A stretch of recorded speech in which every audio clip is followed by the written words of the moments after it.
로마서 1장. 그리스도 예수의 종 나 바울이 이 편지를 씁니다.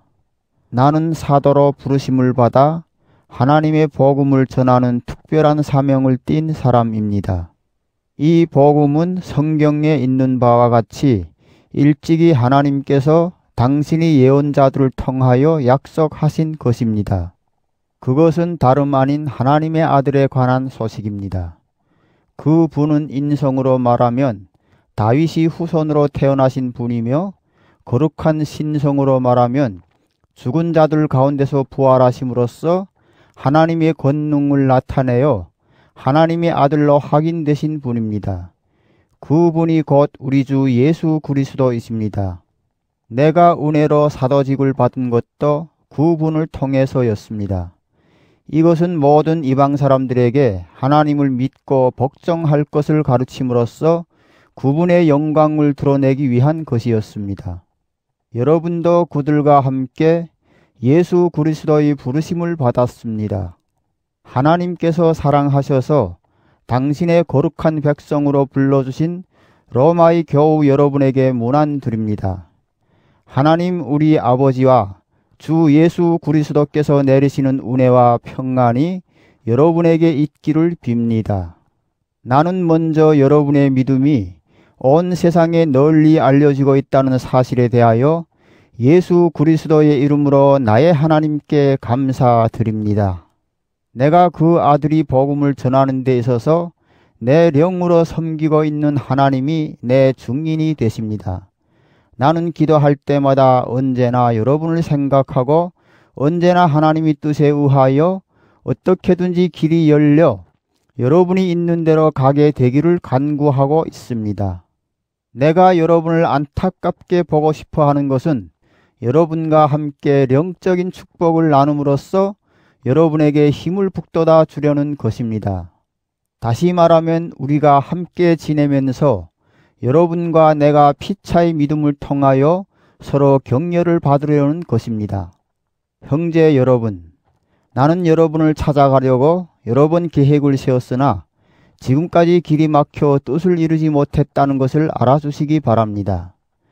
나는 다른 이방 사람들에게서와 같은 전도의 성과를 여러분에게서도 거두려고 했던 것입니다. 나는 히랍 사람에게나 미개한 사람에게나 또 지식이 있는 사람에게나 무식한 사람에게나 똑같이 전도할 책임을 지고 있습니다. 그러므로 로마에 계신 여러분에게도 복음을 전하는 것이 나의 간절한 소원입니다. 나는 그 복음을 부끄럽게 여기지 않습니다. 복음은 먼저 유대 사람들에게 그리고 이방 사람들에게까지 믿는 사람이면 누구에게나 구원을 가져다 주는 하나님의 능력입니다. 복음은 하나님께서 인간을 당신과 올바른 관계에 놓아주시는 길을 보여주십니다. 인간은 오직 믿음을 통해서 하나님과 올바른 관계를 가지게 됩니다. 성경에도 믿음을 통해서 하나님과 올바른 관계를 가지게 된 사람은 살 것이다 라고 하지 않았습니까?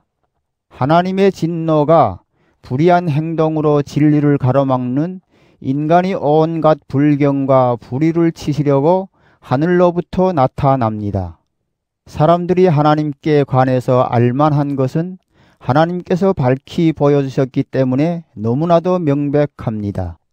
하나님께서는 세상을 창조하신 때부터 창조물을 통하여 당신의 영원하신 능력과 신성과 같은 보이지 않는 특성을 나타내 보이셔서 인간이 깨달을 수 있게 하셨습니다. 그러니 사람이 무슨 핑계를 대겠습니까? 인간은 하나님을 알면서도 하나님으로 받들어 섬기거나 감사하기는커녕 오히려 생각이 허황해져서 그들이 어리석은 마음이 어둠으로 가득 차게 되었습니다. 인간은 스스로 똑똑한 채 하지만 실상은 어리석습니다. 그래서 불멸이 하나님을 섬기는 대신에 썩어 없어질 인간이나 새나 짐승이나 뱀 같은 것들이 우상을 섬기고 있습니다. 그 때문에 하나님께서는 사람들이 자기 정욕대로 살면서 더러운 짓을 하여 서로의 몸을 욕되게 하는 것을 그대로 내버려 두셨습니다. 사람들은 하나님의 진리를 거짓과 바꾸고 창조주 대신에 피조물을 예배하고 섬겼습니다. 그러나 영원히 찬양을 받으실 분은 창조주이십니다. 아멘. 인간이 이렇게 타락했기 때문에 하나님께서는 그들이 부끄러운 정욕에 빠지는 것을 그대로 내버려 두셨습니다. 여자들은 정상적인 성행위 대신 비정상적인 것을 즐기며 남자들 역시 여자와의 정상적인 성관계를 버리고 남자끼리 정욕이 불길을 태우면서 서로 어울려서 망측한 짓을 합니다. 이렇게 그들은 스스로 그 잘못에 대한 응분이 벌을 받고 있습니다. 인간이 하나님을 알아보려고도 하지 않았기 때문에 하나님께서는 그들이 올바른 판단력을 잃고 해서는 안 될 일들을 하게 내버려 두셨습니다.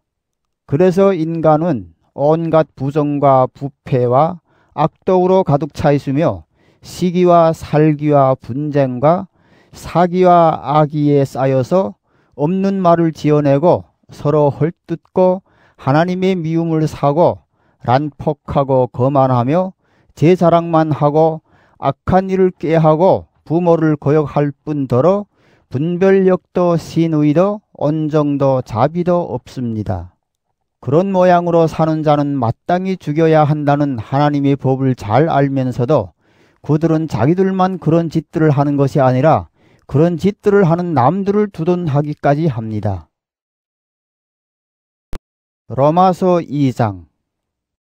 그러므로 남을 비판하는 사람이라 하더라도 자기는 죄가 없다고 말할 수는 없습니다. 남을 비판하면서 자기도 똑같은 짓을 하고 있으니 결국 남을 비판한 것은 바로 자기 자신을 단죄하는 것입니다.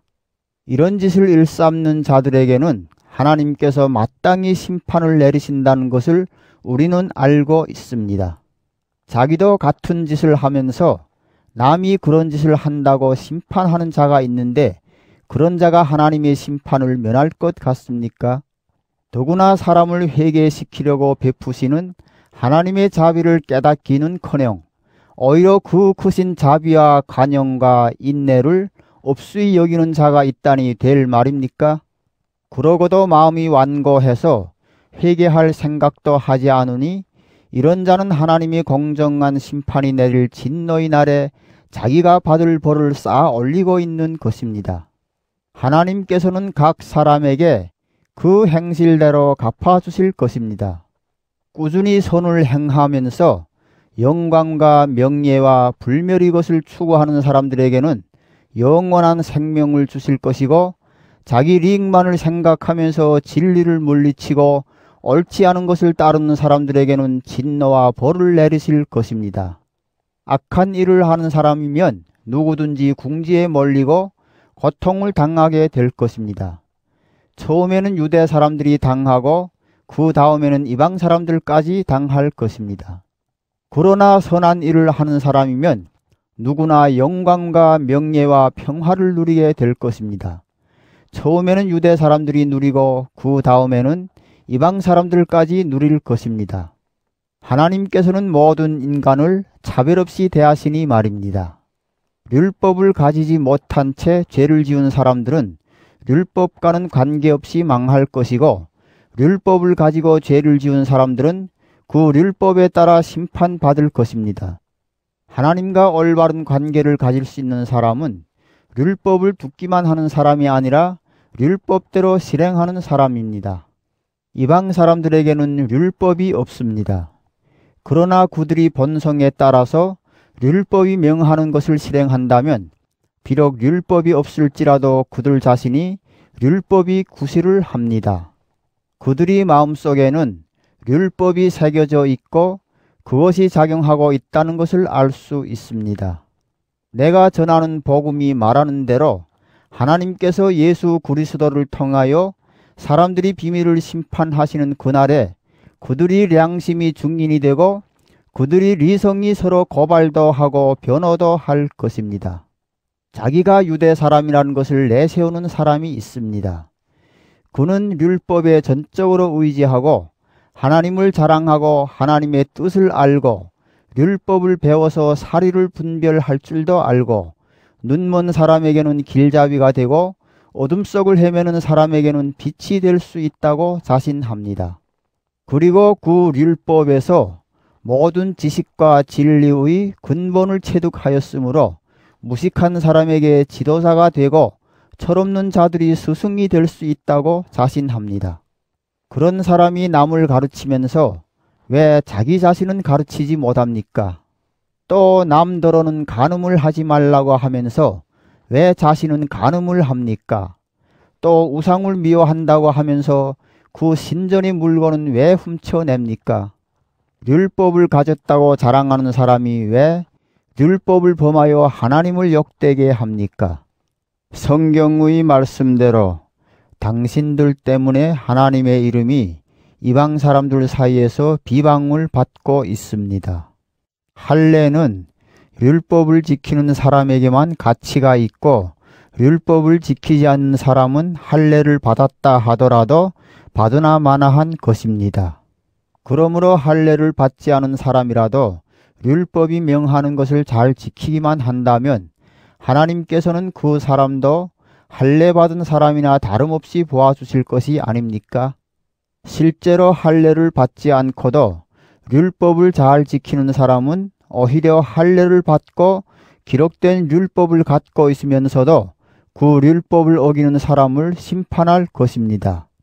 그러므로 유대 사람이 겉모양만 갖췄다 해서 유대 사람이 되는 것도 아니고 몸에 할례의 흔적을 지녔다고 해서 참 할례를 받았다고 할 수도 없습니다. 오히려 유대 사람이 속마음을 가져야 진정한 유대 사람이 되며 할례도 법조문을 따라서가 아니라 성령으로 말미암아 마음에 받는 할례가 참 할례입니다. 이런 사람은 사람의 칭찬을 받는 것이 아니라 하나님의 칭찬을 받습니다.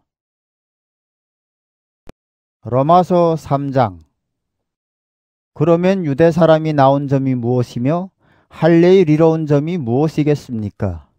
과연 여러모로 많이 있습니다.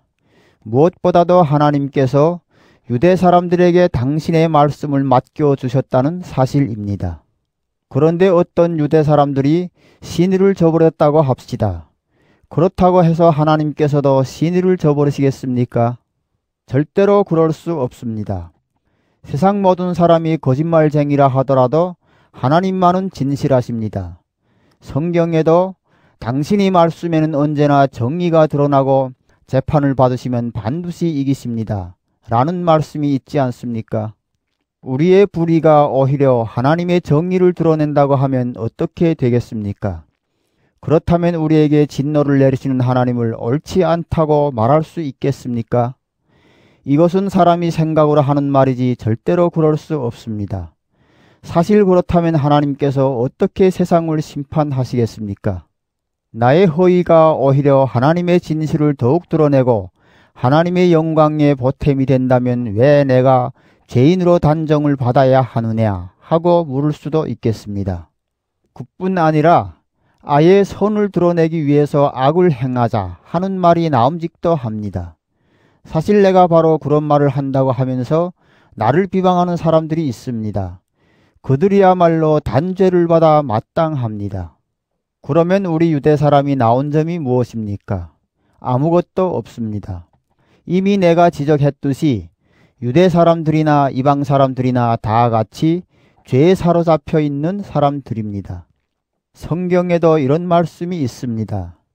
올바른 사람은 없다. 단 한 사람도 없다. 깨닫는 사람도 하나님을 찾는 사람도 없다. 모두가 비뚤어져 쓸모없게 되었다. 선한 일을 하는 사람은 없다. 단 한 사람도 없다. 그들의 목구멍은 열린 무덤이며 그들의 혀는 거짓을 말하고 입술에는 독사의 독이 흐르니 그들의 입은 저주와 독설로 가득하다. 그들의 발은 피 흘리는 일에 날새며 간대마다 파괴와 비참을 남긴다. 그들은 평화의 길을 알지 못하고 그들의 눈에는 하나님을 두려워하는 기색이 없다. 우리가 알다시피 율법 아래 사는 사람들은 그 율법이 명령하는 모든 것이 지배를 받습니다. 그래서 결국 모든 사람은 말문이 막히게 되고 온 세상은 하나님의 심판에 복종하게 된 것입니다. 그러므로 율법을 지키는 것으로는 아무도 하나님과 올바른 관계를 가질 수 없습니다. 율법은 단지 무엇이 죄가 되는지를 알려줄 따름입니다. 그러나 이제는 하나님께서 인간을 당신과 올바른 관계에 놓아주시는 길이 드러났습니다. 그것은 율법과는 아무 관계가 없습니다. 율법서와 예언서가 바로 이 사실을 증명해 줍니다. 하나님께서는 믿는 사람이면 누구나 아무런 차별도 없이 당신과의 올바른 관계에 놓아주십니다. 그것은 예수 그리스도를 믿음으로써 이루어지는 것입니다. 모든 사람이 죄를 지었기 때문에 하나님이 주셨던 본래의 영광스러운 모습을 잃어버렸습니다. 하나님께서는 그리스도 예수를 통해서 모든 사람을 죄에서 풀어주시고 당신과 올바른 관계를 가질 수 있는 은총을 거저 베풀어 주셨습니다. 그리스도를 믿는 사람에게는 죄를 용서해 주시려고 하나님께서 그리스도를 제물로 내어주셔서 피를 흘리게 하셨습니다. 이리하여 하나님께서 당신의 정의를 나타내셨습니다. 과거에는 하나님께서 인간이 죄를 참고 눈감아 주심으로 당신의 정의를 나타내셨고 오늘날에 와서는 죄를 물으심으로써 당신의 정의를 나타내셨습니다. 이렇게 해서 하나님께서는 당신이 올바르시다는 것과 예수를 믿는 사람이면 누구든지 당신과 올바른 관계에 놓아주신다는 것을 보여주십니다. 그러니 우리가 내세울 만한 것이 무엇입니까? 아무것도 없습니다. 우리가 어떻게 해서 하나님과의 올바른 관계를 되찾게 되었습니까? 율법을 잘 지켜서 그렇게 된 것입니까? 그것은 믿음을 통해서 이루어진 것입니다. 사람은 율법을 지키는 것과는 관계없이 믿음을 통해서 하나님과 올바른 관계를 맺는다고 우리는 확신합니다. 하나님은 유대 사람만이 하나님이신 줄 압니까? 이방 사람이 하나님이시기도 하지 않습니까? 과연 이방 사람이 하나님도 되십니다. 하나님은 오직 한 분뿐이어서 할례를 받은 사람이나 받지 않은 사람이나 다 같이 구두리 믿음을 통해서 당신과의 올바른 관계를 갖게 해 주십니다. 그러면 우리가 믿음을 내세운다고 해서 율법을 무시하는 줄 아십니까? 절대로 그렇지 않습니다. 오히려 율법을 존중합니다. 로마서 4장. 우리 민족의 조상 아브라함의 경우는 어떠했습니까? 만일 아브라함이 자기 공로로 하나님과의 올바른 관계를 얻었다면 과연 자랑할 만도 합니다. 그러나 그는 하나님 앞에서 자랑할 것이 없었습니다. 성경에 아브라함은 하나님을 믿었고 하나님께서는 그의 믿음을 보시고 그를 올바른 사람으로 인정해 주셨다 라고 하지 않았습니까? 공로가 있는 사람이 받는 보수는 자기가 마땅히 받을 품삯을 받는 것이지 결코 선물로 받는 것은 아닙니다. 그러나 아무 공로가 없는 사람이라도 하나님을 믿으면 믿음을 통해서 하나님과의 올바른 관계를 얻게 됩니다. 하나님께서는 비록 죄인일지라도 올바른 사람으로 인정하실 수 있는 분이십니다. 그래서 다윗도 선행과는 관계없이 하나님께로부터 올바른 사람으로 인정받은 사람의 행복을 이렇게 읊었습니다. 하나님께서 잘못을 용서해 주시고 죄를 덮어주신 사람들은 행복하다. 주께서 죄 없다고 인정해 주시는 사람도 행복하다. 이러한 행복은 할례를 받은 사람만이 누리는 것입니까? 그렇지 않으면 할례를 받지 않은 사람도 누리는 것입니까? 우리는 앞에서 하나님께서는 아브라함이 믿음을 보시고 그를 올바른 사람으로 인정해 주셨다고 하였습니다. 언제 그렇게 되었습니까? 그가 할례를 받은 후입니까? 받기 전입니까? 할례를 받은 후가 아니라 받기 전이 일입니다. 아브라함은 할례를 받기 전에 믿음을 통해서 하나님과 올바른 관계를 가지게 되었습니다. 그 후 그것을 확인하는 표로 그는 할례를 받았던 것입니다. 이리하여 할례를 받지 않고도 믿음으로써 올바른 사람이라고 인정받은 모든 사람이 조상이 되었습니다. 또 아브라함은 할례 받은 사람들이 조상이기도 합니다. 여기서 할례 받은 사람들이란 그저 할례를 받는데 그치지 않고 우리 조상 아브라함이 할례 받기 전에 보여준 믿음을 본받아 사는 사람들을 가리킵니다. 하나님께서는 아브라함과 그의 후손들에게 세상을 물려주겠다고 약속하셨는데 그것은 아브라함이 율법을 지켰다 해서가 아니라 하나님께서 그의 믿음을 보시고 그를 올바른 사람으로 인정하셨기 때문에 하신 약속이었습니다. 만일 율법을 지키는 사람만이 상속자가 될 수 있다면 믿음은 무의미하게 되고 그 약속은 무효가 됩니다. 법이 없으면 법을 어기는 일도 없게 됩니다. 법이 있으면 법을 어기게 되어 하나님의 진노를 사게 마련입니다. 그러므로 하나님께서는 사람의 믿음을 보시고 그를 상속자로 삼으십니다. 이렇게 하나님께서는 은혜를 베푸시며 율법을 지키는 사람들에게만 아니라 아브라함이 믿음을 따르는 사람들에게까지 곧 아브라함이 모든 후손들에게 그 약속을 보장해 주십니다. 아브라함은 우리 모두의 조상입니다. 성경에 내가 너를 만민의 조상으로 삼았다 하지 않았습니까? 그는 죽은 자를 살리시고 없는 것을 있게 만드시는 하나님을 믿었던 것입니다. 아브라함은 절망 속에서도 희망을 잃지 않고 믿어서 마침내 내 자손은 저렇게 번성하리라 고 하신 말씀대로 만민의 조상이 되었습니다. 그의 나이가 100세에 가까워서 이미 죽은 사람이나 다름없이 되었고 또 그의 아내 사라의 몸에서도 이제는 아기를 바랄 수 없다는 것을 알았지만 그는 믿음을 가지고 희망을 잃지 않았습니다. 그는 끝내 하나님의 약속을 믿고 의심하지 않았을 뿐만 아니라 더욱 굳게 믿으며 하나님을 찬양하였습니다. 그리고 그는 하나님께서 약속하신 것을 능히 이루어 주시리라고 확신하였습니다. 하나님께서는 이런 믿음을 보시고 아브라함을 올바른 사람으로 인정하셨습니다. 올바른 사람으로 인정하셨다는 말씀은 비단 아브라함만을 두고 하신 것이 아니라 우리를 두고 하신 말씀이기도 합니다. 곧 우리 주 예수를 죽은 자들 가운데서 다시 살리신 분을 믿는 우리들까지도 올바른 사람으로 인정해 주신다는 말씀입니다. 예수는 우리의 죄 때문에 죽으셨다가 우리를 하나님과의 올바른 관계에 놓아주시기 위해서 다시 살아나신 분이십니다. 로마서 5장.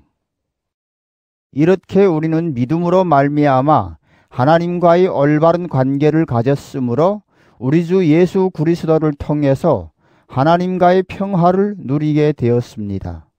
우리는 그리스도를 믿음으로써 지금의 이 은혜를 누리게 되었고 또 하나님의 영광에 참여할 희망을 안고 기뻐하고 있습니다. 그뿐만 아니라 우리는 고통을 당하면서도 기뻐합니다. 고통은 인내를 낳고 인내는 시련을 이겨내는 품격을 낳고 그러한 품격은 희망을 낳는다는 것을 우리는 알고 있습니다.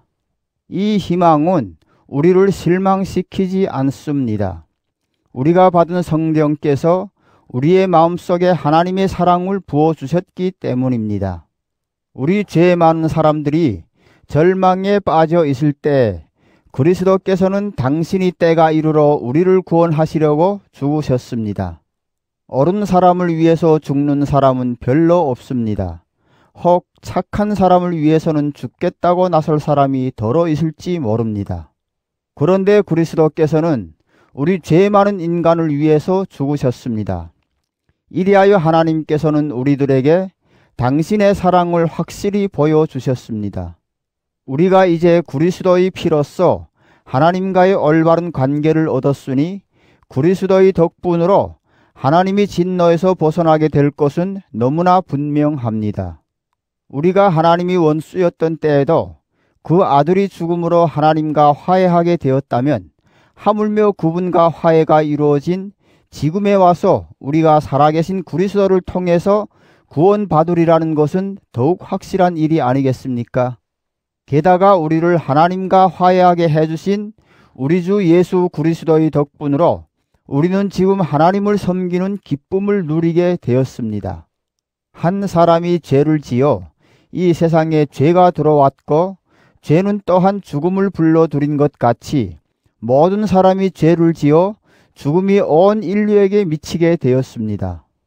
율법을 주시기 전에도 죄는 세상에 있었습니다. 다만 율법이 없었기 때문에 그 죄가 법의 다스림을 받지 않았을 뿐입니다. 그러나 죽음은 아담으로부터 모세에 이르기까지 모든 사람을 지배하였는데 아담이 지은 것과 같은 죄를 짓지 않은 사람들까지도 그 지배를 받았습니다. 그런데 아담은 장차 오실 분이 원형이었습니다. 그러나 하나님께서 내리시는 은혜의 경우와 아담이 지은 죄의 경우와는 전혀 비교가 되지 않습니다. 아담이 범죄의 경우에는 그 한 사람 때문에 많은 사람이 죽었지만 하나님이 은혜의 경우에는 예수 그리스도 한 사람이 덕분으로 많은 사람이 풍성한 은혜를 거저 받았습니다. 그러니 하나님 은혜의 힘이 얼마나 더 큽니까? 하나님께서 거저 주시는 은혜와 아담이 죄는 그 효과에 있어서 서로 비교가 되지 않습니다. 아담의 경우에는 그 한 사람 때문에 모든 사람이 유죄 판결이 심판을 받게 되었지만 은혜의 경우에는 죄 지은 많은 사람이 은혜를 거저 입어 무죄 판결을 받았습니다.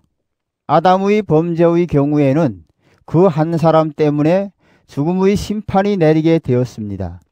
그러나 은혜의 경우에는 한 사람 예수 그리스도의 공로로 풍성한 은혜를 입어 하나님과의 올바른 관계를 거저 얻은 사람들이 생명의 나라에서 왕노릇할 것입니다. 그러니 하나님의 은혜의 힘이 얼마나 더 큽니까? 그러므로 한 사람이 죄를 지어 모든 사람이 유죄 판결을 받은 것과는 달리 한 사람이 올바른 행위로 모든 사람이 무죄 판결을 받고 길이 살게 되었습니다. 한 사람이 불순종으로 많은 사람이 죄인이 된 것과는 달리 한 사람이 순종으로 많은 사람이 하나님과 올바른 관계를 가지게 될 것입니다. 법이 생겨서 범죄는 늘어났지만 죄가 많은 곳에는 은혜도 풍성하게 내렸습니다. 그래서 죄는 세상에 군림하여 죽음을 가져다 주었지만 은혜는 군림하여 우리 주 예수 그리스도로 말미암아 모든 사람을 하나님과 올바른 관계에 있게 하고 영원한 생명에 이르게 합니다. 로마서 6장. 그러면 은혜를 풍성히 받기 위하여 계속해서 죄를 짓자고 말할 수 있겠습니까? 절대로 그럴 수 없습니다. 우리가 이미 죽어서 죄의 권세에서 벗어난 이상 어떻게 그대로 죄를 지으며 살 수 있겠습니까? 세례를 받고 그리스도 예수와 하나가 된 우리는 이미 예수와 함께 죽었다는 것을 모르십니까? 과연 우리는 세례를 받고 죽어서 그분과 함께 묻혔습니다. 그래서 그리스도께서 아버지의 영광스러운 능력으로 죽은 자들 가운데서 다시 살아나신 것처럼 우리도 새 생명을 얻어 살아가게 된 것입니다. 우리는 그리스도와 같이 죽어서 그분과 하나가 되었으니 그리스도와 같이 다시 살아나서 또한 그분과 하나가 될 것입니다. 우리의 옛사람이 그리스도와 함께 십자가에 못 박혀서 죄에 물든 육체는 죽어버리고 이제는 죄의 정사리에서 벗어나게 되었다는 것을 우리는 알고 있습니다. 이미 죽은 사람은 죄에서 해방된 것입니다. 우리가 그리스도와 함께 죽었으니 또한 그리스도와 함께 살리라고 믿습니다. 그것은 죽은 자들 가운데서 다시 살아나신 그리스도께서 다시는 죽는 일이 없어 죽음이 다시는 그분을 지배하지 못하리라는 것을 우리가 알고 있기 때문입니다. 그리스도께서는 단 한 번 죽으심으로써 죄의 권세를 꺾으셨고 다시 살아나셔서는 하나님을 위해서 살고 계십니다. 이와 같이 여러분도 그리스도 예수와 함께 죽어서 죄의 권세를 벗어나 그와 함께 하나님을 위해서 살아야 한다고 생각하시오. 그러므로 결국 죽어버릴 육체의 욕망에 굴복하지 마시오. 그래야 죄의 지배를 받지 않을 것입니다. 또 여러분의 지체를 죄에 내맡기어 악의 도구가 되게 하는 일은 없어야 합니다. 오히려 여러분은 죽었다가 다시 살아난 사람으로서 여러분 자신을 하나님께 바치고 여러분의 지체가 하나님을 위한 정의의 도구로 쓰이게 하시오. 여러분은 율법이 지배를 받는 것이 아니라 은혜의 지배를 받고 있으므로 죄가 여러분을 지배할 수 없을 것입니다. 그렇다면 우리가 율법이 지배를 받지 않고 있다고 해서 죄를 지어도 좋다는 말이겠습니까? 절대로 그럴 수 없습니다. 누구든지 자기 자신을 남에게 내맡겨서 복종하면 곧 자기가 복종하는 그 사람이 정의된다는 것을 모르십니까? 죄의 정의되어 죽는 사람도 있고 하나님께 순종하는 정의되어 하나님과의 올바른 관계를 가지게 되는 사람도 있다는 말입니다. 여러분이 전에는 죄의 정의였지만 이제는 진실한 가르침을 전해받고 그것에 성심껏 복종하게 되었으니 하나님께 감사할 일입니다. 그리고 여러분은 죄의 권세를 벗어나서 이제는 정의의 종이 되었습니다. 여러분이 리해력이 미치지 못할까 하여 이렇게 인간사에 비추어 말하는 것입니다. 여러분이 전에는 온몸을 더러운 일과 불법의 종으로 내맡기어 불법을 일삼았지만 이제는 온몸을 정의의 종으로 바쳐 거룩한 사람이 되도록 힘써야 할 것입니다. 여러분이 죄의 종이었을 때는 여러분은 정의에 예속되지 않고 제멋대로 놀아났었습니다. 그 때에 여러분이 얻은 것이 무엇입니까? 지금 생각하면 부끄러운 일들밖에는 없지 않았습니까? 그런 생활은 결국 죽음을 안겨줍니다. 그러나 이제는 여러분이 죄에서 해방되어 하나님이 종이 되었습니다. 그 결과로 여러분은 거룩한 사람이 되었고 마침내 영원한 생명을 누리게 되었습니다.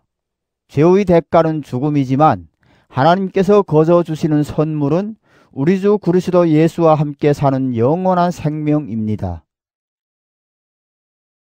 로마서 7장. 형제 여러분이 율법에 정통한 사람들이니 말씀드리는데 율법이란 것은 사람이 살아있는 동안에만 구속력을 가진다는 것을 모르십니까? 결혼한 여자는 남편이 살아있는 동안에만 자기 남편에게 법적으로 매여 있습니다. 그러나 남편이 죽으면 그 남편에 대해서는 법적으로 제약을 받지 않습니다. 따라서 자기 남편이 살아있는 동안에 다른 남자와 사는 여자는 간음한 여자라는 말을 듣게 됩니다. 그러나 남편이 죽으면 여자는 그 법이 제약을 받지 않기 때문에 다른 남자와 결혼하더라도 간음하는 것이 아닙니다. 형제들이여, 여러분도 이와 같이 그리스도와 한 몸이 되어 죽음으로써 율법이 제약에서 벗어나 다른 분, 곧 죽은 자들 가운데서 살아나신 그리스도의 사람이 되고 하나님께 유용한 사람들이 되었습니다. 전에 우리가 육적인 생활을 하고 있을 때에는 율법 때문에 우리 온몸에 죄스러운 정력이 발동하여 죽음을 가져왔습니다.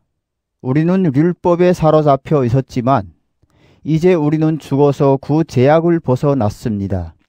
그래서 우리는 낡은 법조문을 따라서 섬기지 않고 성령께서 주시는 새 생명을 가지고 섬기게 되었습니다. 그러면 율법이 곧 죄라고 말할 수 있겠습니까? 절대로 그럴 수 없습니다.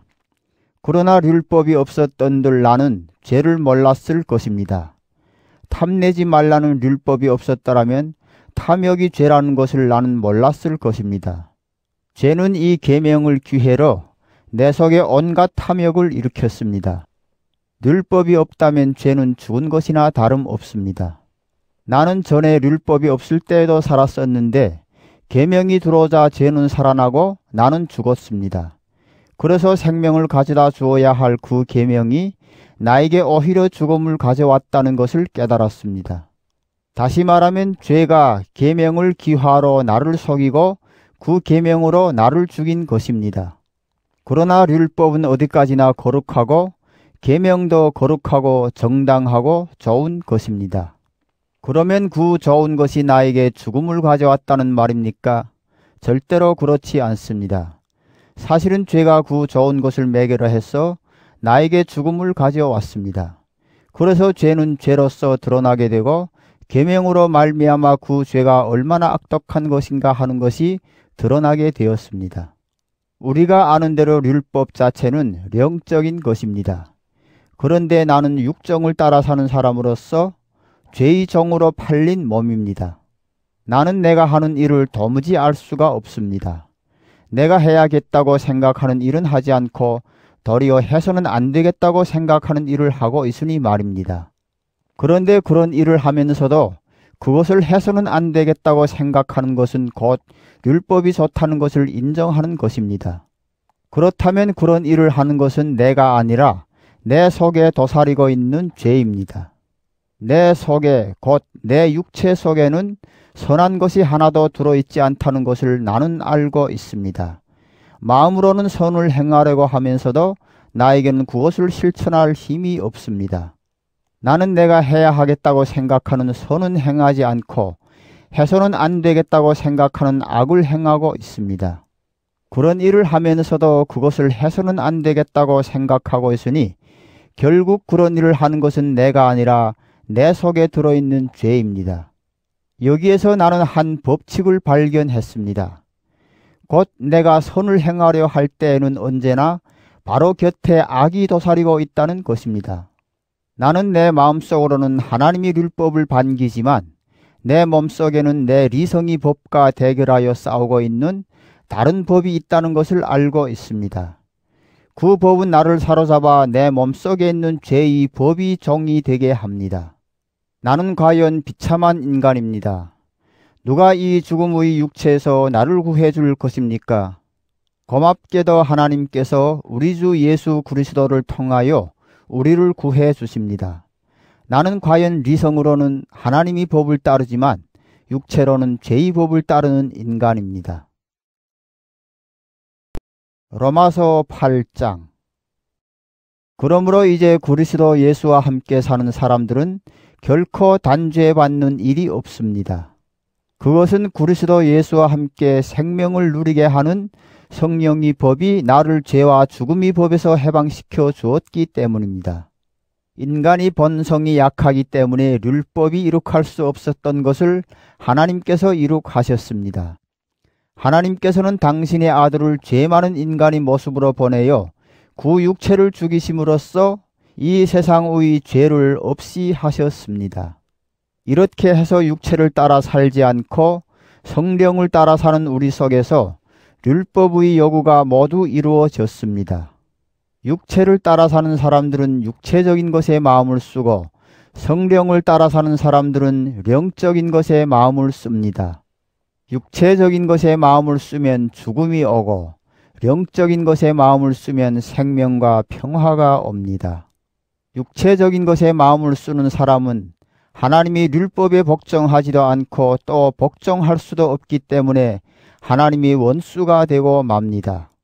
육체를 따라 사는 사람들은 하나님을 기쁘게 해드릴 수가 없습니다. 사실 하나님이 성령께서 여러분 안에 계시다면 여러분은 육체를 따라 사는 사람이 아니라 성령을 따라 사는 사람입니다. 그러나 그리스도의 성령을 모시지 못한 사람은 그리스도의 사람이 아닙니다. 비록 여러분의 몸은 죄 때문에 죽었을지라도 그리스도께서 여러분 안에 계시면 여러분은 이미 하나님과 올바른 관계에 있기 때문에 여러분의 영은 살아 있습니다. 그리고 예수를 죽은 자들 가운데서 다시 살리신 분이 성령께서 여러분 안에 계시면 그리스도를 죽은 자들 가운데서 다시 살리신 분께서 여러분 안에 살아계신 당신이 성령을 시켜 여러분이 죽을 몸까지도 살려주실 것입니다. 그러므로 형제 여러분, 우리는 과연 빚을 진 사람입니다. 그러나 육체에 빚을 진 것은 아닙니다. 그러니 우리는 육체를 따라 살 의무는 없습니다. 육체를 따라 살면 여러분은 죽습니다. 그러나 성령의 힘으로 육체의 악한 행실을 죽이면 삽니다. 누구든지 하나님이 성령의 인도를 따라 사는 사람은 하나님의 자녀입니다. 여러분이 받은 성령은 여러분을 다시 노예로 만들어서 공포에 몰아넣으시는 분이 아니라 여러분을 하나님의 자녀로 만들어주시는 분이십니다. 그래서 우리는 그 성령에 힘입어 하나님을 아빠, 아버지라고 부릅니다. 바로 그 성령께서 우리가 하나님의 자녀라는 것을 증명해 주십니다. 또 우리 마음속에도 그러한 확신이 있습니다. 자녀가 되면 또한 상속자도 되는 것입니다. 과연 우리는 하나님이 상속자로서 그리스도와 함께 상속을 받을 사람입니다. 우리가 그리스도와 함께 고난을 받고 있으니 영광도 그와 함께 받을 것이 아닙니까? 장차 우리에게 나타날 영광에 비추어 보면 지금 우리가 겪고 있는 고통은 아무것도 아니라고 생각합니다. 모든 피조물은 하나님이 자녀가 나타나기를 간절히 기다리고 있습니다.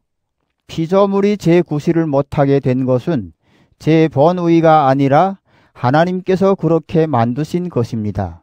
그러나 거기에는 희망이 있습니다. 곧 피조물에게도 멸망이 사슬에서 풀려나서 하나님의 자녀들이 누리는 영광스러운 자유에 참여할 날이 올 것입니다. 우리는 모든 피조물이 오늘날까지 다 함께 신음하며 진통을 겪고 있다는 것을 알고 있습니다. 피조물만이 아니라 성령을 하나님이 첫 선물로 받은 우리 자신도 하나님이 자녀가 되는 날과 우리의 몸이 해방될 날을 고대하면서 속으로 신음하고 있습니다. 우리는 이 희망으로 구원을 받았습니다. 눈에 보이는 것을 바라는 것은 희망이 아닙니다. 눈에 보이는 것을 누가 바라겠습니까? 우리는 보이지 않는 것을 바라기에 참고 기다릴 따름입니다. 성령께서도 연약한 우리를 도와주십니다. 어떻게 기도해야 할지도 모르는 우리를 대신해서 말로 다 할 수 없을 만큼 깊이 탄식하시며 하나님께 간구해 주십니다. 이렇게 성령께서는 하나님의 뜻을 따라 성도들을 대신해서 간구해 주십니다. 그리고 마음속까지도 꿰뚫어 보시는 하나님께서는 그러한 성령의 생각을 잘 아십니다. 하나님을 사랑하는 사람들, 곧 하나님의 계획에 따라 부르심을 받은 사람들에게는 모든 일이 서로 작용해서 좋은 결과를 이룬다는 것을 우리는 압니다. 하나님께서는 이미 오래전에 택하신 사람들이 당신의 아들과 같은 모습을 가지도록 미리 정하셨습니다. 그래서 그리스도께서는 많은 형제 중에서 맏아들이 되셨습니다. 하나님께서는 미리 정하신 사람들을 불러주시고 부르신 사람들을 당신과 올바른 관계에 놓아주시고 영광스럽게 해주셨습니다. 그러니 이제 무슨 말을 더 하겠습니까? 하나님께서 우리 편이 되셨으니 누가 감히 우리와 맞서겠습니까? 우리 모든 사람을 위하여 당신의 아들까지 아낌없이 내어주신 하나님께서 그 아들과 함께 무엇이든지 다 주시지 않겠습니까? 하나님께서 택하신 사람들을 누가 감히 고소하겠습니까? 그들에게 무죄를 선언하시는 분이 하나님이신데 누가 감히 그들을 단죄할 수 있겠습니까? 그리스도 예수께서 단죄하시겠습니까? 아닙니다. 그분은 우리를 위해서 돌아가셨을 뿐만 아니라 다시 살아나셔서 하나님 오른편에 앉아 우리를 위하여 대신 간구해 주시는 분이십니다. 누가 감히 우리를 그리스도의 사랑에서 떼어놓을 수 있겠습니까? 환난입니까? 역경입니까? 박해입니까? 굶주림입니까? 헐벗음입니까? 혹 위험이나 칼입니까? 우리의 처지는 우리는 종일토록 당신을 위하여 죽어갑니다. 도살당할 양처럼 천대받습니다. 라는 성경의 말씀대로입니다. 그러나 우리는 우리를 사랑하시는 그분의 도움으로 이 모든 시련을 이겨내고도 남습니다. 나는 확신합니다. 죽음도 생명도 천사들도 권세의 천신들도 현재의 것도 미래의 것도 능력의 천신들도 높음도 깊음도 그 밖에 어떤 피조물도 우리 주 그리스도를 통하여 나타날 하나님의 사랑에서 우리를 떼어놓을 수 없습니다. 로마서 9장. 나는 그리스도의 사람으로서 진실을 말하고 거짓을 말하지 않습니다. 성령으로 움직이는 내良심도 그것이 사실이라고 말해 줍니다. 나에게는 큰 슬픔이 있습니다. 그리고 마음으로 끊임없이 번민하고 있습니다. 나는 혈육을 같이 하는 내 동족을 위해서라면 나 자신이 저주를 받아 그리스도에게서 떨어져 나갈지라도 조금 더 한이 없겠습니다. 나의 동족은 이스라엘 사람들입니다. 그들에게는 하나님이 자녀가 되는 특권이 있고 하나님을 모시는 영광이 있고 하나님과 맺은 계약이 있습니다. 그리고 그들에게는 율법이 있고 참된 레베가 있고 하나님의 약속이 있습니다. 그들은 저 훌륭한 선조들이 후손들이며 그리스도도 인성으로 말하면 그들에게서 나셨습니다. 만물을 다스리시는 하나님을 영원토록 찬양합시다. 아멘. 나는 하나님의 약속이 실패로 돌아갔다는 말을 하려는 것은 아닙니다. 이스라엘 사람이라 해서 다 이스라엘 사람은 아니며 아브라함이 후예라 하여 모두 아브라함이 자녀는 아닌 것입니다. 이삭이 혈통을 이은 자만이 내 자녀라 불리리라 고 하시지 않았습니까? 이 말씀은 육정이 자녀는 하나님이 자녀가 아니고 오직 약속이 자녀만이 하나님이 자녀로 인정받는다는 뜻입니다.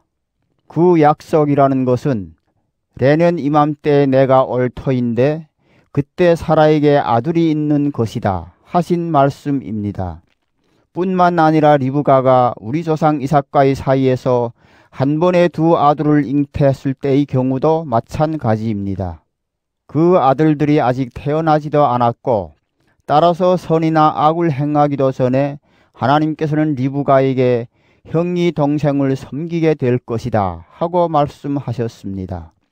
그러나 하나님께서는 사람이 선행을 보시고 불러주시는 것이 아니라 당신이 뜻대로 불러주시며 선택의 원리에 의해서 당신이 계획을 이루십니다.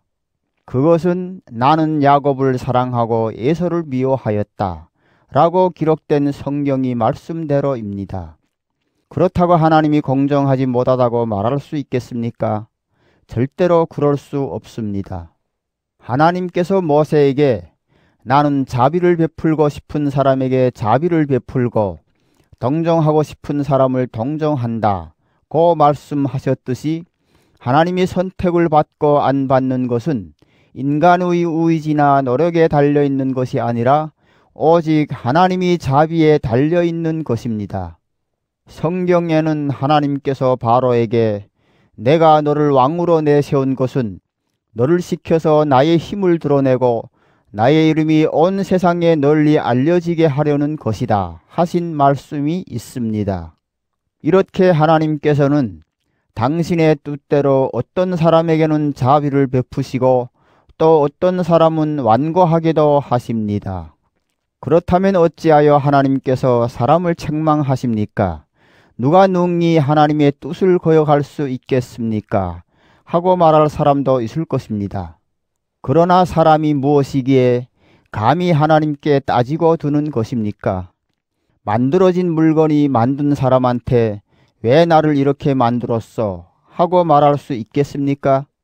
옹기쟁이가 같은 진흙덩이를 가지고 하나는 귀하게 쓸 그릇을 만들고 하나는 천하게 쓸 그릇을 만들어낼 권리가 없겠습니까?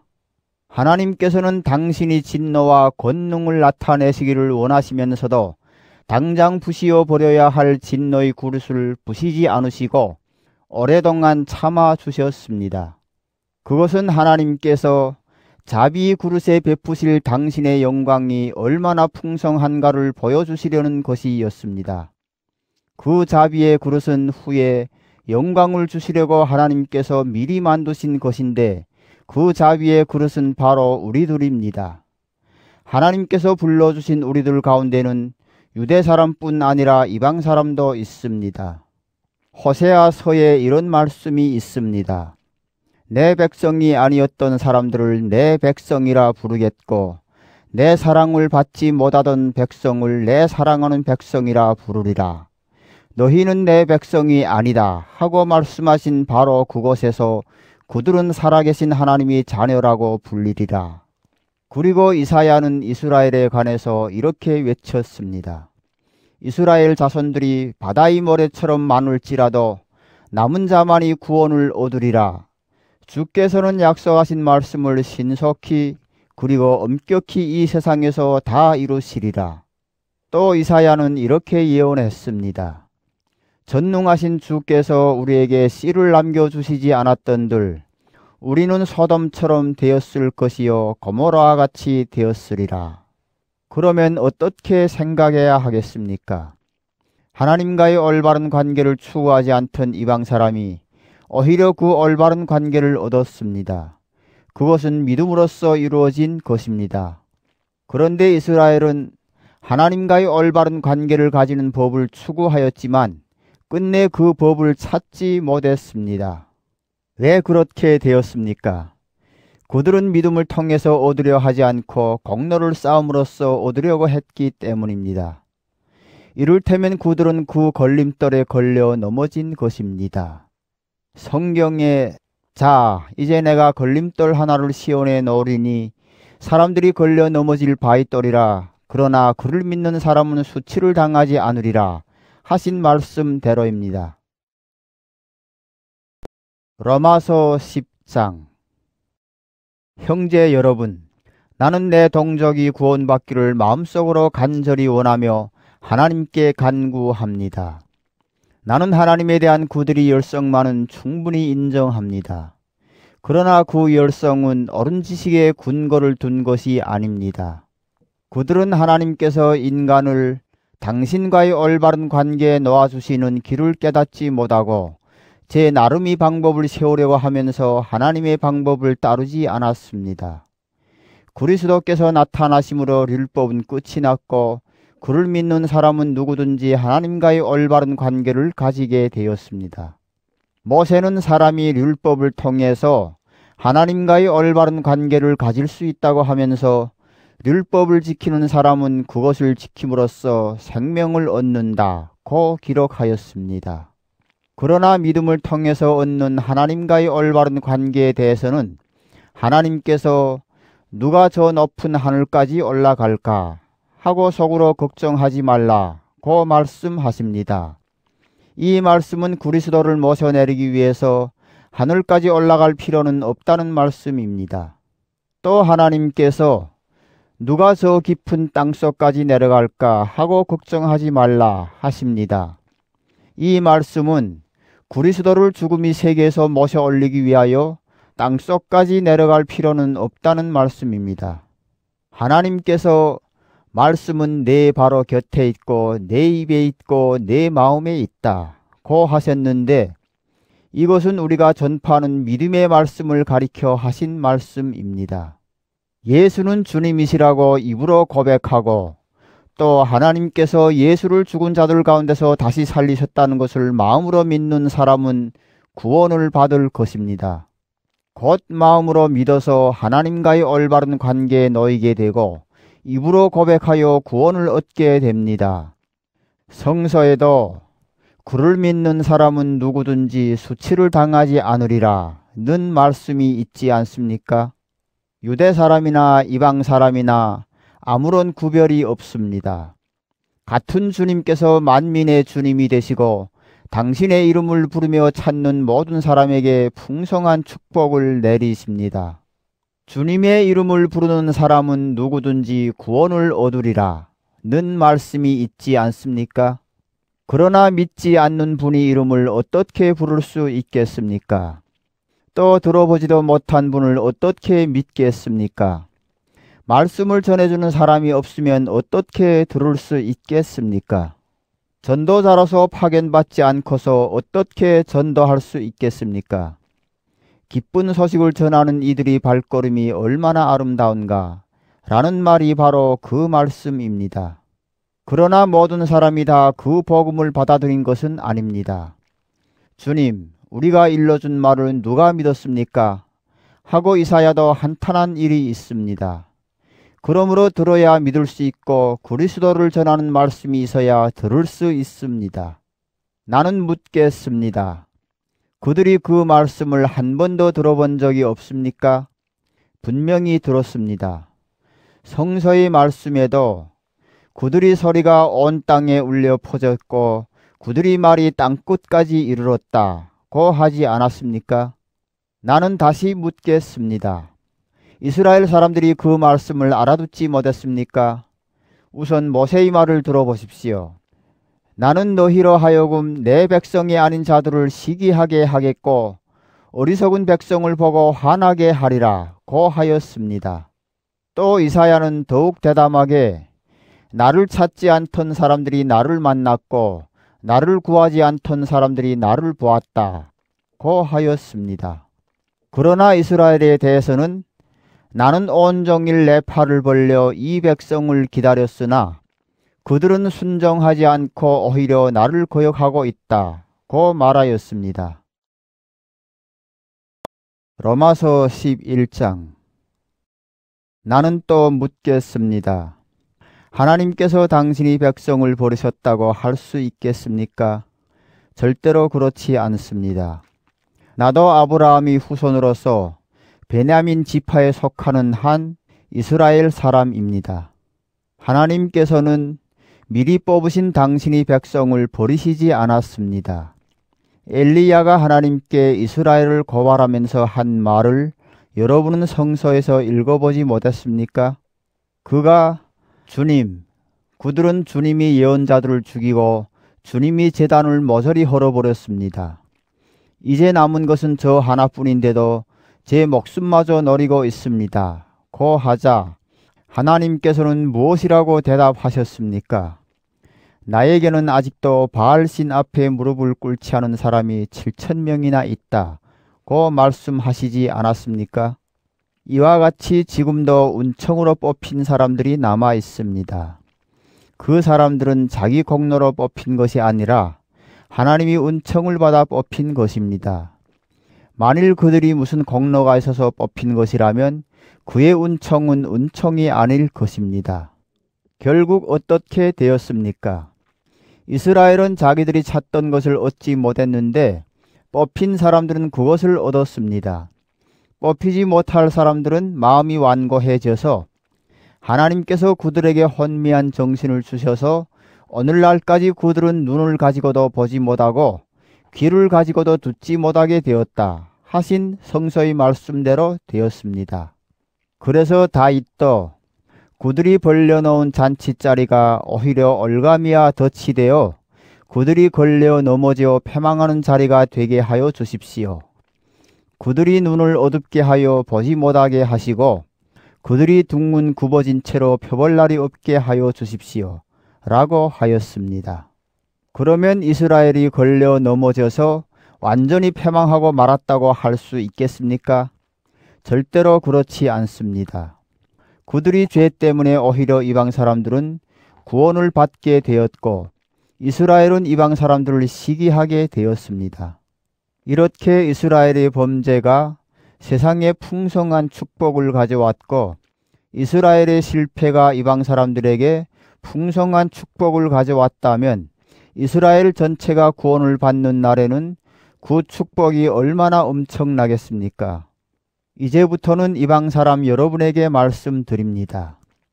나는 이방 사람들을 위한 사도로서 내가 맡은 직책을 영광으로 생각합니다. 나는 내 동족 유대 사람들에게 질투심을 불러일으켜 그들 가운데 일부나마 구해주고 싶습니다. 그들이 버림을 받은 결과로 하나님과 세상 사이에 화해가 이루어졌다면 하나님께서 그들을 받아주실 때에는 어떻게 되겠습니까? 죽었던 사람들에게 생명을 주실 것이 분명합니다. 떡반죽에서 떼낸 첫 부분을 하나님께 드리면 그 반죽 덩어리 전체도 거룩합니다. 또 나무 뿌리가 거룩하면 그 가지도 다 거룩합니다. 감람나무가 한 그루 있는데 그 가지 몇 개가 잘리고 그 자리에 야생 감람나무 가지를 접하였다고 합시다. 그러면 그 접한 가지들은 감람나무 원뿌리에서 영양물을 같이 받게 됩니다.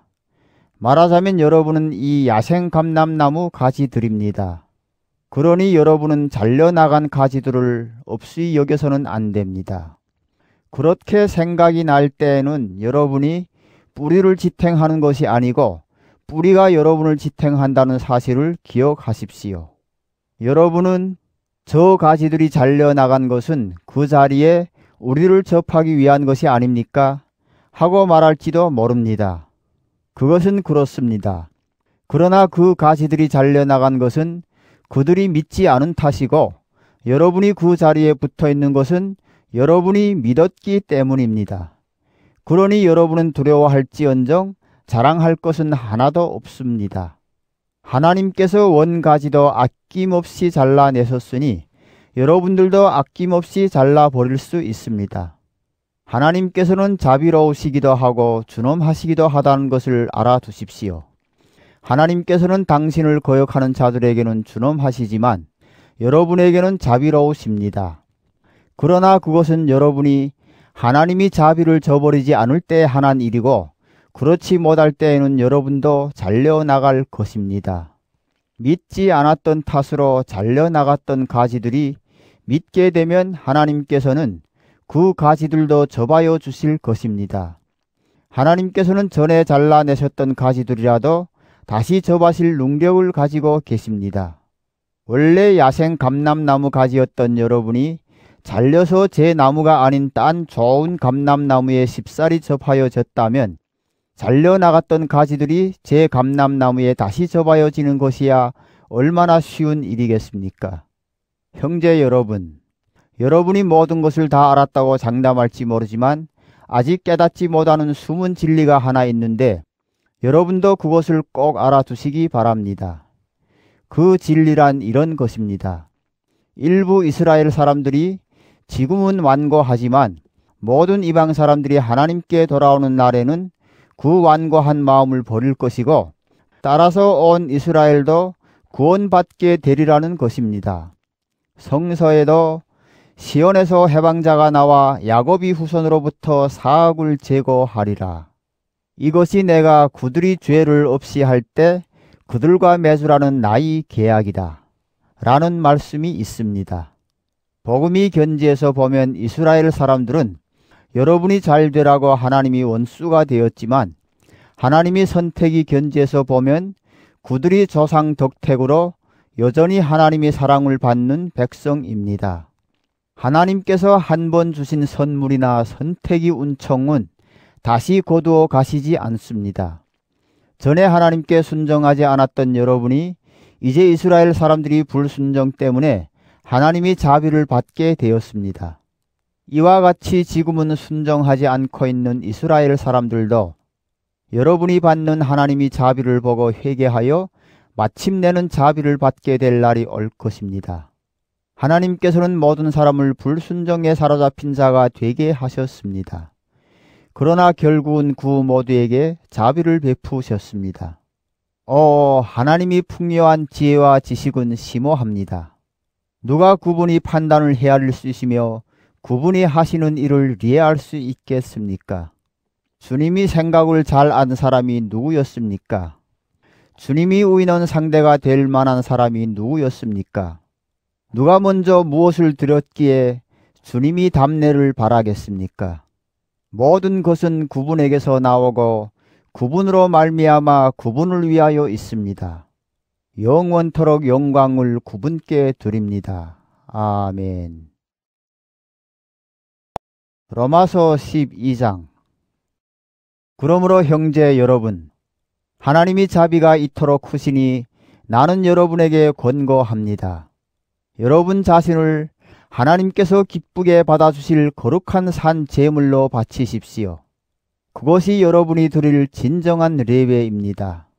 여러분은 이 세상을 본받지 말고 마음을 새롭게 하여 새 사람이 되십시오.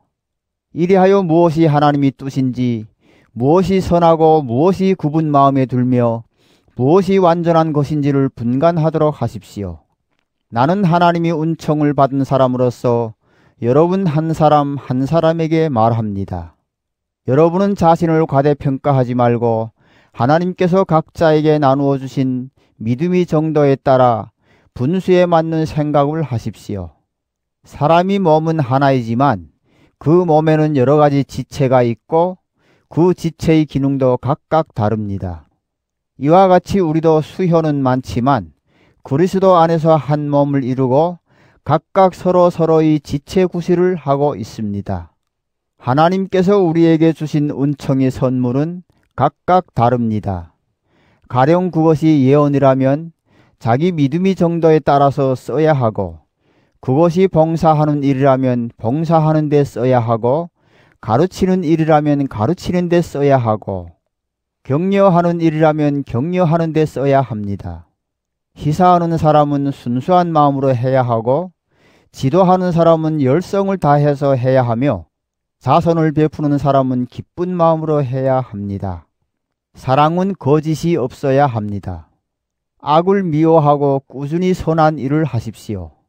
형제의 사랑으로 서로 사랑하고 다투어 서로 남을 존경하는 일에 뒤지지 마십시오. 게으르지 말고 부지런히 일하여 열렬한 마음으로 주님을 섬기십시오. 희망을 가지고 기뻐하며 환난 속에서 참으며 꾸준히 기도하십시오. 성도들이 딱한 사정을 돌봐주고 나그네를 후하게 대접하십시오. 여러분을 박해하는 사람들을 축복하십시오. 저주하지 말고 복을 빌어 주십시오. 기뻐하는 사람이 있으면 함께 기뻐해주고 우는 사람이 있으면 함께 울어주십시오. 서로 한 마음이 되십시오. 오만한 생각을 버리고 천한 사람들과 사귀십시오. 그리고 잘난 체 하지 마십시오. 아무에게도 악을 악으로 갚지 말고 모든 사람이 다 좋게 여기는 일을 하도록 하십시오. 여러분이 힘으로 되는 일이라면 모든 사람과 평화롭게 지내십시오. 친애하는 여러분 자신이 복수할 생각은 하지 말고 하나님이 진노에 맡기십시오. 성서에도 원수 갚는 것은 내가 할 일이니 내가 갚아주겠다 하신 주님이 말씀이 있습니다. 그러니 원수가 배고파하면 먹을 것을 주고 목말라 하면 마실 것을 주십시오. 그렇게 하면 그의 머리에 숯불을 쌓아놓은 셈이 될 것입니다. 악에게 굴복하지 말고 선으로서 악을 이겨내십시오. 로마서 13장. 누구나 자기를 지배하는 권위에 복종해야 합니다. 하나님께서 주시지 않은 권위는 하나도 없고 세상의 모든 권위는 다 하나님께서 세워주신 것이기 때문입니다.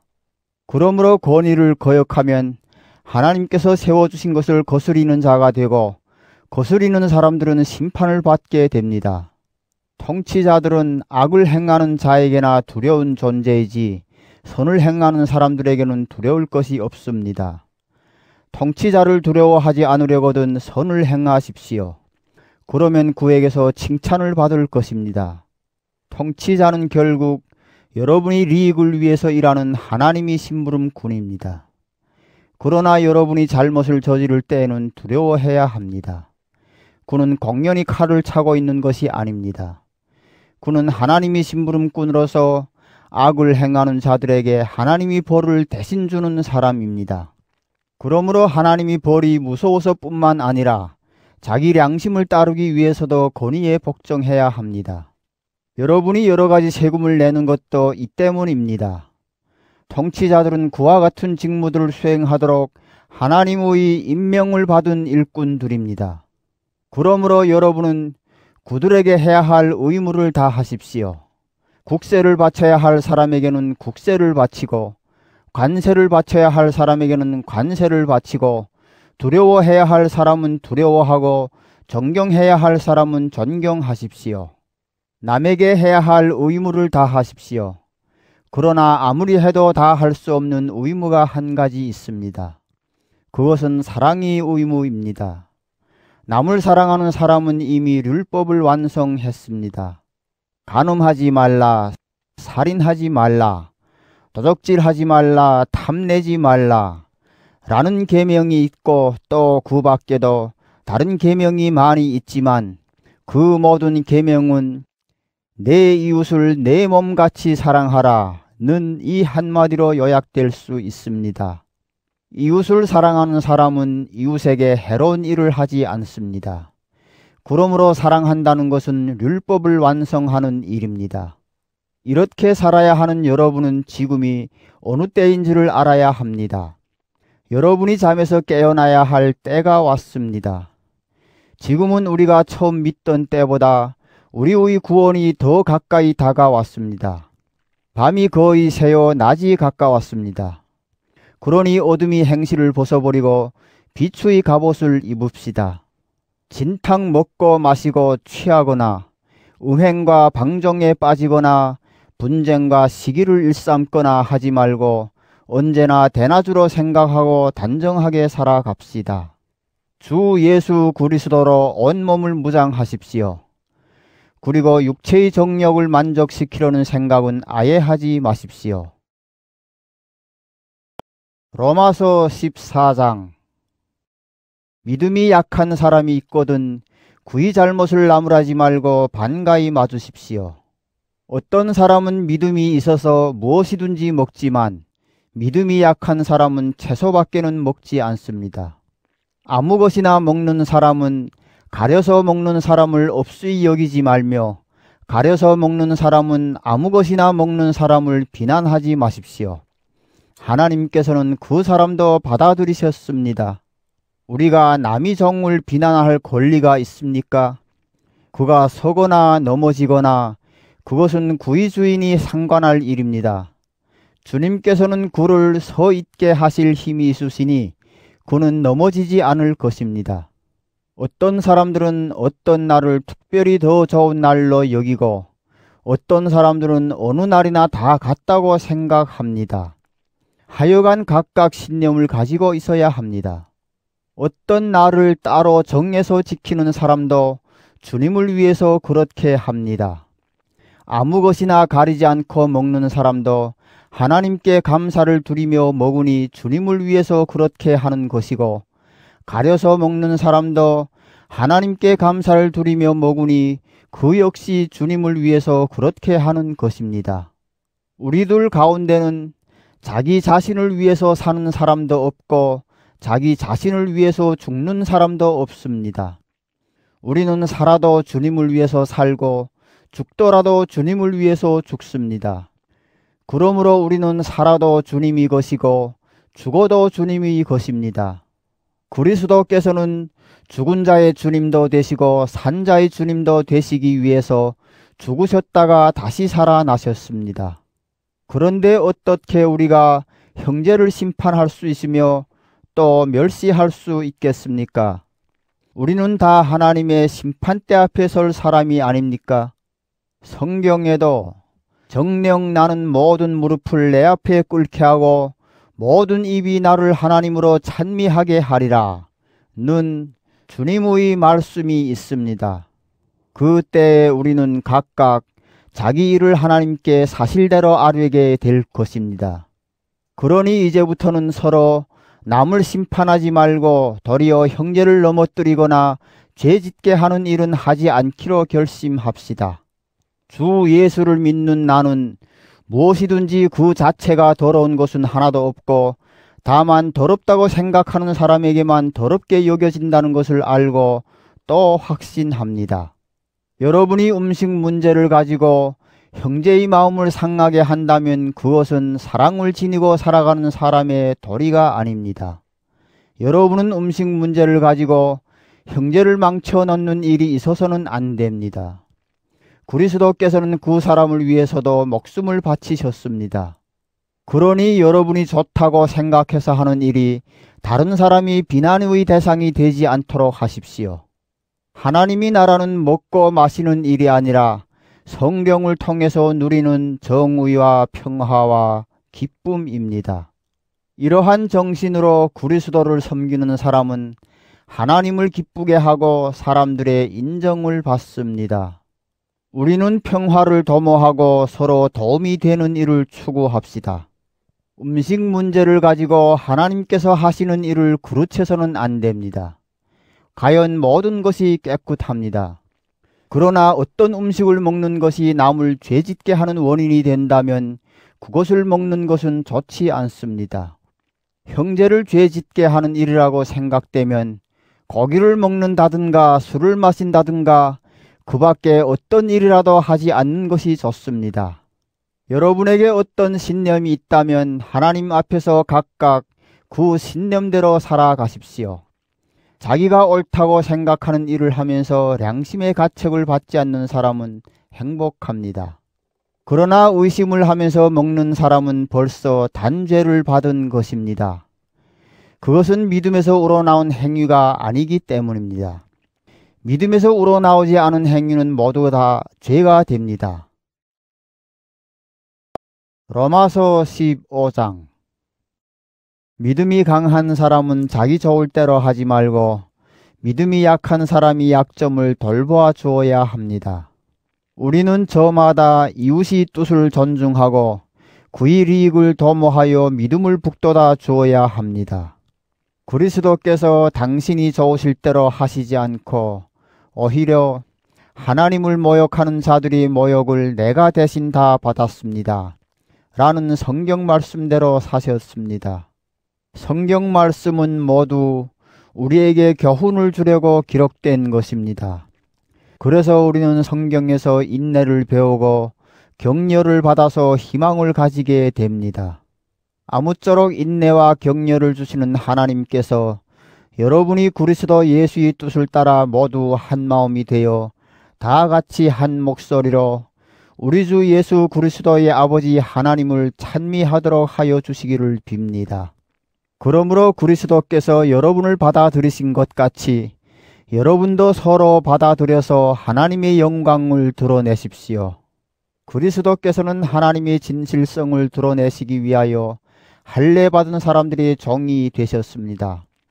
이리하여 하나님께서 그들의 조상에게 약속하신 것을 이루셨고 이방 사람들은 자비로우신 하나님을 찬양하게 되었습니다. 성경에도 그러므로 내가 이방 사람들 가운데서 주께 찬양을 드리며 주님의 이름을 찬미하여라 하였고 또 이방 사람들이여 주님의 백성과 함께 기뻐하여라 하였으며 또 모든 이방 사람들이여 주를 찬양하여라 모든 민족들도 주를 찬양하여라 하였습니다. 그리고 이사야도 이새의 줄기에서 싹이 돋아 이방 사람들을 다스릴 분이 나타나리니 이방 사람들은 그분에게 희망을 걸리라 하였습니다. 아무쪼록 희망을 주시는 하나님께서 믿음에서 오는 온갖 즐거움과 평화를 여러분에게 가득 안겨주시고 성령의 힘으로 희망이 여러분에게 넘쳐 흐르게 하여 주시기를 빕니다. 형제 여러분, 나는 여러분이 더할 나위 없이 마음이 너그럽고 지식이 풍부하여 서로 충고할 만한 능력이 있다고 확신합니다. 다만 내가 이 편지에서 가끔 지나칠 정도로 강조해서 말한 것은 하나님께서 내게 은총으로 주신 사명을 다하기 위해서 여러분이 기억을 새롭게 하려는 것이었습니다. 그 사명은 내가 이방 사람들을 위한 그리스도 예수의 일꾼으로서 하나님의 복음을 전하는 제사장의 직무를 맡아 성령으로 거룩하게 된 이방 사람들을 하나님께서 기쁘게 받아주실 제물이 되게 하는 것입니다. 그러므로 나는 그리스도 예수와 한 몸이 되어 하나님을 위하여 일하는 것을 자랑으로 여깁니다. 이방 사람들을 하나님께 복종시키신 분은 그리스도이시고 나는 다만 그분이 일꾼 노릇을 했을 따름이라는 것을 강조하고 싶습니다. 나는 그분에게 기적과 놀라운 일을 할 수 있는 힘, 곧 성령의 힘을 받아 예루살렘에서 일루리건에 이르기까지 두루 다니면서 말과 행동으로 그리스도의 복음을 남김없이 전파하였습니다. 그리고 나는 남이 닦아놓은 터전에는 집을 짓지 않으려고 그리스도의 이름이 아직 알려지지 않은 곳에서만 복음을 전하려고 애써 왔습니다. 나는 그분의 소문을 들어보지도 못한 사람들에게 그분을 보여주고 그분의 이름을 들어보지도 못한 사람들에게 그분을 깨닫게 하여 주리라. 고한 성경의 말씀대로 실천한 것입니다. 그래서 여러분을 찾아가려던 나의 계획이 번번이 좌절되었습니다. 그러나 여러 해를 두고 여러분을 찾아가려고 별러온 나는 이제 이 지방에서 할 일을 다 끝냈기 때문에 에스파네로 가는 길에 여러분을 만나 잠시나마 함께 지내면서 즐거움을 나누다가 여러분의 후원을 얻어 그곳으로 가게 되었으면 합니다. 그러나 지금은 예루살렘에서 사는 성도들에게 구제금을 전하러 갑니다. 그것은 마게도니아와 아가야의 성도들이 예루살렘에 있는 가난한 성도들에게 같은 겨울로서 정을 나누려고 기쁜 마음으로 보낸 것입니다. 그들은 이렇게 기쁜 마음으로 보냈지만 그들에게는 또한 그렇게 할 의무도 있습니다. 이방 사람들은 예루살렘에 있는 성도들의 정신적인 축복을 나누어 가졌으니 이제는 물질적인 것을 가지고 그들을 도울 의무가 있지 않습니까? 나는 모금을 마치고 그 돈을 예루살렘에 있는 성도들에게 정확히 전해준 다음에 여러분에게 들렸다가 에스파냐로 가려고 합니다. 내가 여러분을 찾아갈 때에는 그리스도의 풍성한 축복을 안고 가게 되리라고 믿습니다. 형제 여러분, 나는 성령이 베푸시는 사랑을 믿고 우리 주 예수 그리스도의 이름으로 여러분에게 부탁합니다. 여러분도 나를 위하여 하나님께 간곡히 기도하여 주십시오. 내가 유대에 있는 믿지 않는 사람들에게서 화를 입지 않고 예루살렘으로 가져가는 구제금이 그곳 성도들에게 기쁜 선물이 되도록 기도하여 주십시오. 그리하면 내가 하나님의 뜻을 따라 기쁜 마음으로 여러분을 찾아가 함께 즐거운 휴식을 가지게 될 것입니다. 평화의 하나님께서 여러분 모두와 함께 계시기를 빕니다. 아멘. 로마서 16장. 겐그레아 교회에서 봉사하는 네오교우 베웨를 여러분에게 소개합니다. 여러분은 함께 주님을 믿는 사람으로서 성도의 레저를 갖춰 그를 영접하십시오. 그리고 그가 여러분에게서 도움을 바라는 것이 있으면 아낌없이 도와주시기 바랍니다. 베베는 많은 사람을 도와주었고 나도 그에게 신세를 졌습니다. 그리스도 예수를 위해서 함께 일하는 동지인 브리스가와 아굴라에게 문안해 주십시오. 그들은 생명의 위험을 무릅쓰고 내 목숨을 살려준 사람들입니다. 이 사람들에 대해서는 나뿐만 아니라 이방 사람이 모든 교회가 다 고맙게 생각합니다. 그들이 집에서 모이는 교회 여러분에게 문안해 주십시오. 또 나의 친애하는 에베네더에게 문안해 주십시오. 그는 아시아에서 처음으로 그리스도 신자가 된 사람입니다. 여러분을 위해서 수고를 많이 한 마리아에게 문안해 주십시오. 내 친척이며 한때 나와 함께 갇힌 일이 있는 안드로니고와 유니아에게 문안해 주십시오. 그들은 사도들 사이에서 평판이 좋은 사람들로서 나보다 먼저 그리스도 신자가 된 사람들입니다. 친애하는 내 교우 암블리아에게 문안해 주십시오. 그리스도를 위해서 함께 일하는 동지 우르바노와 나이 사랑하는 수다구에게 문안해 주십시오. 그리스도를 위해서 무척 고생을 많이 한 아벨레에게 문안해 주십시오. 아리스도블로의 가족에게 문안해 주십시오. 내 친척 헤로디온에게 문안해 주시고 교우 나기수의 가족 여러분에게도 문안해 주십시오. 주님을 위해서 애쓴 두루베나와 두루보사에게 문안해 주시고 주님을 위해서 특별히 수고한 사랑하는 버스에게 문안해 주십시오. 뛰어난 주님의 일꾼 루표와 그의 어머니에게 문안해 주십시오. 그의 어머니는 나를 아들처럼 여겼습니다. 아순구리더와 블레곤과 허메와 바드로바와 허마와 그리고 그들과 함께 있는 다른 교우들에게 문안해 주십시오. 빌럴로고와 율리아, 네레오와 그의 누이 동생과 얼룸바와 그들과 함께 있는 모든 성도들에게 문안해 주십시오. 거룩한 입맞춤으로 서로 인사하십시오. 그리스도의 모든 교회가 여러분에게 문안합니다.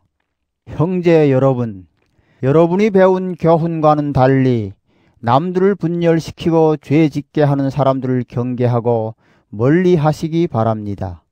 그런 자들은 우리 주 예수 그리스도를 섬기는 것이 아니라 자기네 뱃속을 채우고 있으며 그럴듯한 말과 아첨하는 말로 순진한 사람들의 마음을 유혹하고 있는 것입니다. 여러분이 충성스러운 신앙생활이 사방에 잘 알려져 있어서 나는 무척 기쁘게 생각합니다. 나는 여러분이 선한 일에는 현명하고 악한 것에는 물들지 않기를 바랍니다. 평화를 주시는 하나님께서 사탄을 여러분이 발 아래에 굴복시켜 주실 날이 멀지 않았습니다. 우리 주 예수의 은총이 여러분에게 내리시기를 빕니다.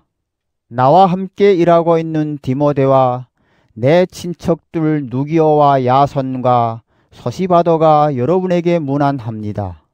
이 편지를 받아 쓰는 나 더디어도 주님의 이름으로 여러분에게 문안드립니다. 나와 모든 교우를 잘 돌보아주는 가이오가 여러분에게 문안합니다. 이 도시의 재정관 에라수도와 교우 구아도가 여러분에게 문안합니다. 하나님께서는 내가 전하는 복음, 곧 예수 그리스도에 관한 가르침을 통해서 그리고 오랜 세월 감추어 두셨던 그 심오한 진리를 나타내 보여주심으로써 여러분의 믿음을 굳세게 해 주십니다.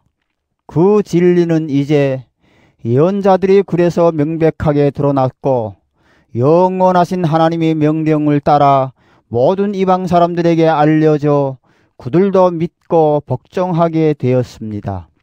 이러한 능력을 가지시고 지혜로우신 오직 한 분뿐이신 하나님께서 예수 그리스도를 통하여 영원토록 영광을 받으시기를 빕니다. 아멘.